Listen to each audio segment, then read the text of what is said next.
W niektórych krajach jesień jest czasem narodowych uniesień oraz smutnego lub radosnego wspominania historii. I nie mówię tu tylko o Święcie Niepodległości, które jako Polacy obchodziliśmy kilka tygodni temu. 23 października jedno ze swoich najważniejszych świąt narodowych obchodzili Węgrzy. Święto Powstania Antysowieckiego 1956 roku.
Budapeszt. Czwartek 23 października. W oknach domostw i na mostach powiewają flagi Węgier z wyciętym w środku kołem. Symbolem antykomunistycznego powstania z 1956 roku, podczas którego powstańcy wycinali z flagi Węgier komunistyczne godło.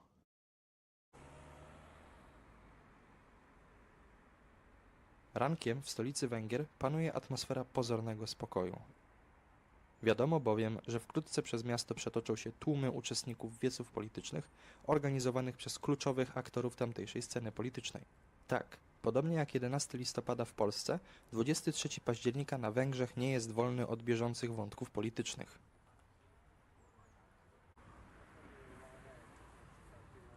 Około godziny 9 na placu Elvisa Presleya gromadzą się pierwsi uczestnicy uroczystego pochodu organizowanego przez Forum Solidarności Obywatelskiej, organizację związaną z rządzącą koalicją Fidesz-KDNP. Na miejscu rozstawiane są stoiska z pamiątkami oraz flagami narodowymi. Nie brakuje również politycznych aktywistów związanych z rządzącą koalicją, którzy zbierają podpisy pod wymierzoną w opozycję petycją. Organizowanie referendów czy petycji jest częstym zabiegiem mobilizującym wyborców stosowanym przez różne węgierskie partie polityczne. Nawet wtedy, gdy nie toczy się żadna kampania wyborcza.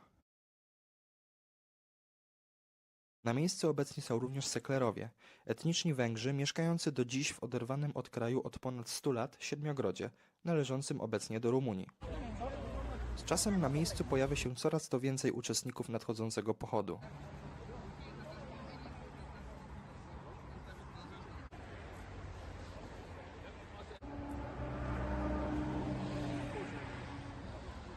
Yes, thank you. Thank you.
A következő megálló Margit-sziget, Margit-híd.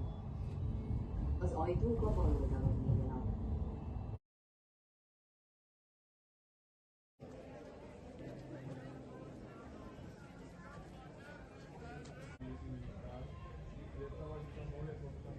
Około godziny 10 po drugiej stronie Dunaju, na bulwarze Świętego Stefana, zbiera się druga grupa uczestników. Zwolennicy rządzącej koalicji Fidesz-KDNP, którzy przybyli z całego kraju, gromadzą się przed mostem Małgorzaty.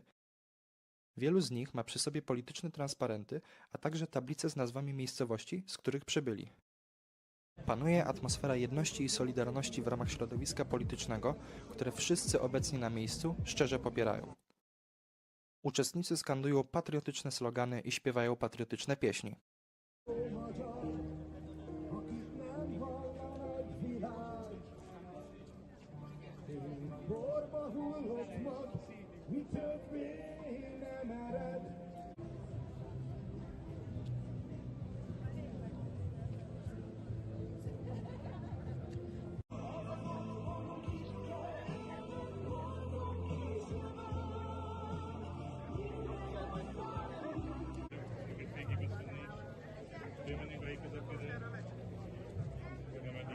Nie brakuje jednak kontrowersji. W tłumie znalazła się również osoba z flagą Palestyny, która została natychmiast wygwizdana przez uczestników, a następnie wyprowadzona przez policję.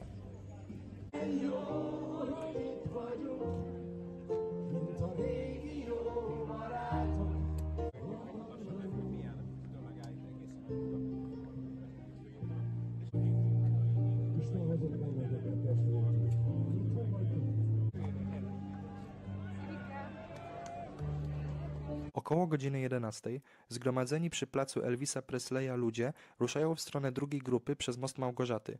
Oficjalnie rozpoczął się coroczny tzw. Marsz Pokoju.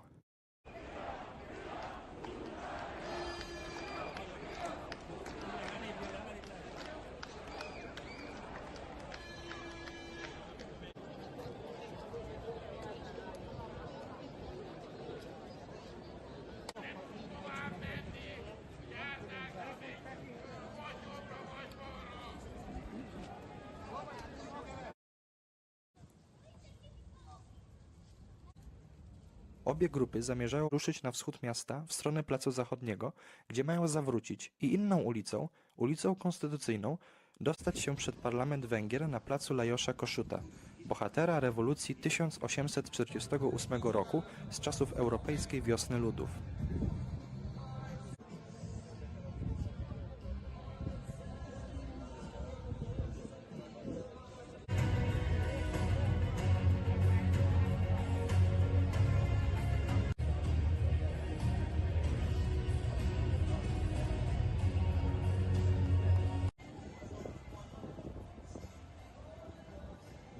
Około godziny 12 przed parlamentem gromadzi się coraz więcej ludzi.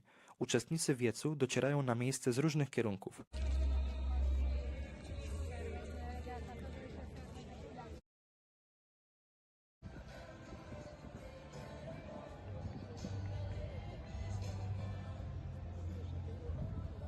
Na placu Lajosza Kossuta przygotowano scenę, na której wystąpić ma premier Węgier Viktor Orban. Jednak zanim to nastąpi, na obecnych na scenie ekranach puszczane są filmy dotyczące tematyki rewolucji 1956 roku. Novemberben volt a köztársaság térjéké, aznap hetet akasztottak. Nekünk 59. február 24-én.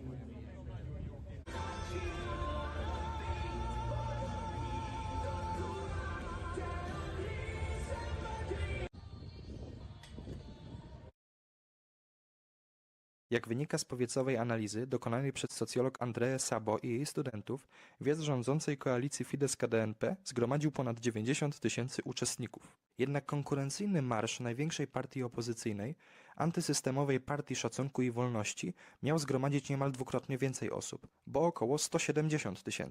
Peter Modior do wczesnego 2024 roku był pracownikiem państwowych przedsiębiorstw. Obecnie jest liderem największej partii opozycyjnej i głównym konkurentem premiera Viktora Orbana w nadchodzących kwietniowych wyborach parlamentarnych.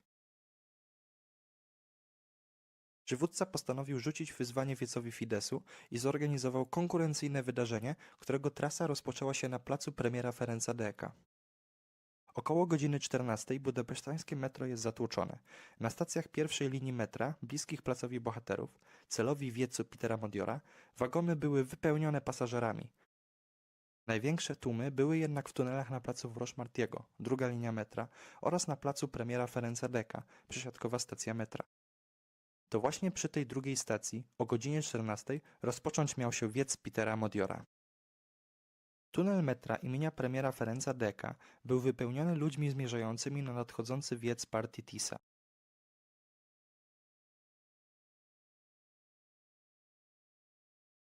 W tłumie widać było optymizm. Po podziemiach metra rozległy się odgłosy śpiewu i sloganów. Wkrótce plac Ferenca Deka został wypełniony sympatykami partii TISA, a z podziemi metra nadchodziły kolejne tysiące ludzi. Gwiazda wydarzenia, Peter Modior, miał poprowadzić swoich zwolenników na plac bohaterów. Razem pokonali dystans aż 3 kilometrów.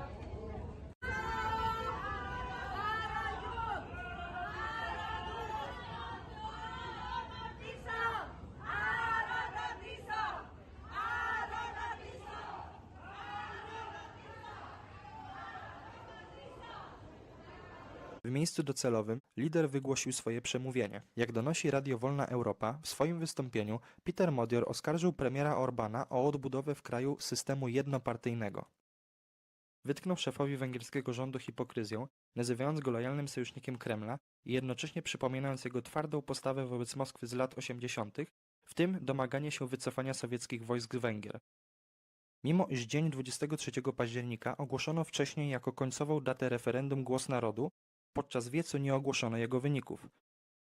Głos Narodu to inicjatywa referendum partii TISA odbywająca się online oraz w punktach do głosowania.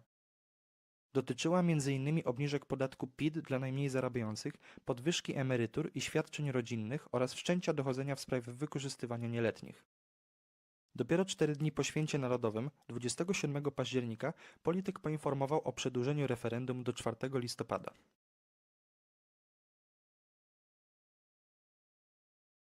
W tym samym czasie przemawiający pod parlamentem premier Viktor Orban podkreślił swój sprzeciw wobec wysłania wsparcia wojskowego dla Ukrainy oraz wobec jej członkostwa zarówno w Unii Europejskiej, jak i w Sojuszu Północnoatlantyckim.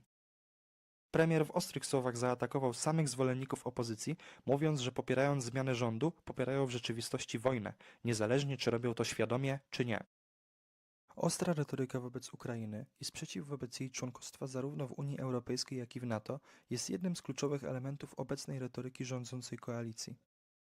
Wiosną bieżącego roku odbyło się na Węgrzech korespondencyjne referendum pod tytułem Vox 2025 dotyczące członkostwa Ukrainy we Wspólnocie Europejskiej. W ciągu 67 dni trwania inicjatywy wzięło w niej udział około 2 300 000 osób, z czego 95% opowiedziało się przeciwko poszerzeniu Unii Europejskiej o Ukrainę.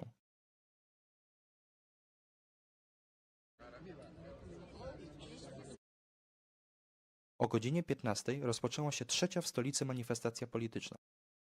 Sympatycy oraz działacze Narodowo-Konserwatywnej Partii Ruch Naszej Ojczyzny zebrali się na placu Korwina. Towarzyszyły im flagi narodowe oraz flagi partii i zaprzyjaźnionych z nią organizacji nacjonalistycznych.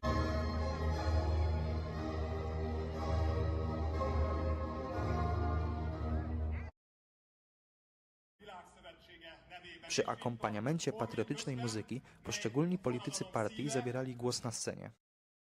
Przemawiali wiceprezesi Elud Nowak oraz Dora Duro, a także przewodniczący partii Laszlo Torockaj. Politycy podkreślali, że ze względu na działania Meta, takie jak zablokowanie strony Laszlo Torockaja w serwisie Facebook, wyborcza rywalizacja nie będzie łatwa. Politycy krytykowali dwie największe siły polityczne Węgier. Zarzucali świeżej opozycyjnej partii TISA fałszywość, oskarżając ją o bycie drugim Fideszem. Rządzącej koalicji wytykali natomiast korupcję oraz jej przyjazne nastawienie wobec Izraela. Przemówienia polityków uzupełniali piosenkarze, występując na scenie nawet mimo ulewy.